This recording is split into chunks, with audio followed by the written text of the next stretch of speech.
Ashley here with hearthookhome.com, and today we are going to learn how to crochet this beautiful double crochet rib stitch. This is a knit-like stitch that consists of double crochet rows and slip stitch rows. Those slip stitch rows are kind of tricky. There's a few different things that you can do to make those work up easier for you. And also the slip stitches are what creates this gorgeous knit-like look, and this poncho is actually going up this direction. So it's got these beautiful vertical lines. This is a free pattern on hearthookhome.com. There's an option for a hoodless version or a poncho with a hood, and it's absolutely fantastic. So make sure that you are following along if you are making the new Lori poncho pattern. So here I have a worsted weight yarn, and I'm going to be using a 7mm hook. First things first, we're going to create a small bit of double crochet. I'll probably make about 10 double crochet stitches. In order to do that, I'm going to chain 12. I'm going to double crochet in the third chain from my hook in the back bar, and I'm going to double crochet in each chain to the end. So here we have my 10 double crochet stitches, and we are ready for that slip stitch row. I've noticed a few different things that help keep the tension nice and even while we're making those slip stitch rows. So first we're going to turn. We are not going to chain one when we turn because this is a slip stitch row. We want it to be nice and short. We're going to go into that first stitch right here and pull up a loop. Make sure that this one is a little bit on the loose side. It's going to look super loose. It's not going to look that way when you're finished. Now go into the next stitch and pull it straight on up. I've noticed that if you do a typical slip stitch where you pull it through and then you pull it up, it makes those slip stitches much smaller, which means it's a lot harder to get your hook in when we're going into the next row. So if you need to adjust the size of your loop, make sure that you are holding the slip stitch that is already made so that you're not pulling that slip stitch tighter, right? So keep on the loose side while you're making these slip stitch rows. Another thing that might help is going up a hook size even farther than the one that you are using for your double crochet.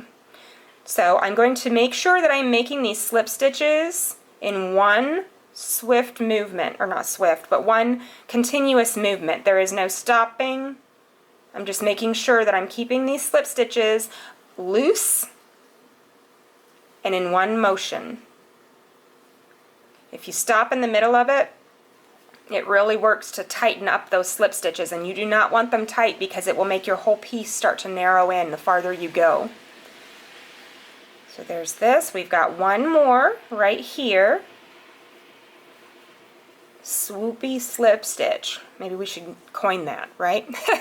Okay, so now we've got these 10 slip stitches that are going into our double crochets. You might notice that some of them are a little bit bigger than others. That's okay. It's not going to be the end of the world, I promise. Let's go ahead and do our chain 2 to start the new double crochet row. Again, make sure that you hold this last slip stitch that you made so that you're not tightening that up while you're making those chains. Now I find that it helps if I go ahead and double crochet or wrap my hook and go into that slip stitch before I actually turn my work. It just helps to keep things going in the right loops and easily. So now I'm just going to double crochet in those slip stitches only from the previous row. So there's a double crochet. We're going to double crochet. You can see how this is the top of the double crochet from the first row that we made. This is the slip stitch from the row we just made, right? So we're going to go into that slip stitch only right here and complete the double crochet. You can do this stitch with single crochet or with half double crochet or even treble crochet. You can do this alternating slip stitch row, and it will give that lovely knit-like look. We'll show you here in a second. We're going to do a couple more rows together. I'm only getting those 2 loops from that slip stitch itself. Once you really get in the groove, those slip stitch rows can go pretty quick, which is lovely. Okay, we've got this one more right here, and make sure we're only getting those slip stitch loops like that.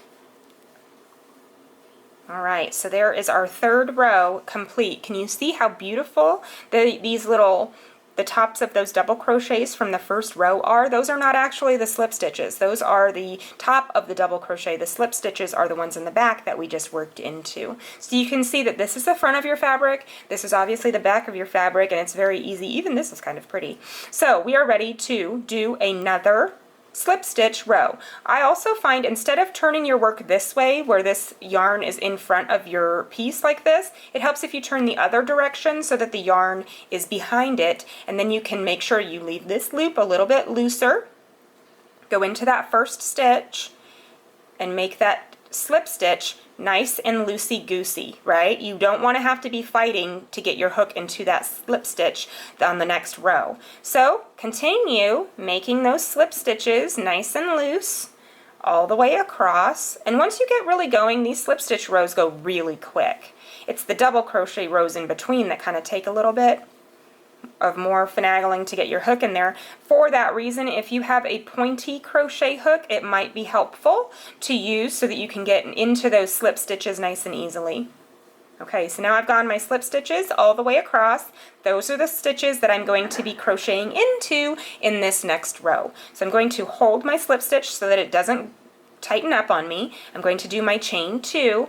I'm going to yarn over, go into that slip stitch right here before I turn my work. It's just a lot easier to find and insert your hook that way. Complete your double crochets and then continue going into just the slip stitch portion. There's our final one, and this is the one that we wanted to make sure that we did not pull too tight, remember, because it can be very hard to get in there.